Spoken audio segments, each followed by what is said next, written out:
যদি এই জায়গাটা যে ভুটানের এই জায়গাটা অর্থাৎ ডোকলাম যদি কোনোভাবে তাদের দখলে চলে যায় অর্থাৎ চীনের দখলে চলে যায়, তাহলে কিন্তু খুব সহজে তারা এই সেভেন সিস্টার্স বা এই যে আমি দেখানোর চেষ্টা করছিলাম এই যে চিকেন স্নেক এই যে জায়গাটা, এই জায়গাটার উপর কিন্তু তারা একটা অ্যাটাক করতে পারে এবং এই জায়গাটা কিন্তু ভারতের একটা সিকিউরিটির প্রশ্ন উঠে আসবে এবং যেটা আমরা আগেও দেখেছি। এবং সবথেকে বড় বিষয় যে এই ক্ষেত্রে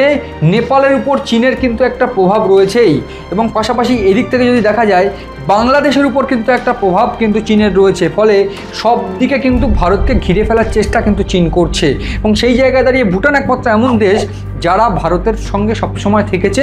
ভারতের হয়ে তারা কিন্তু রীতিমতো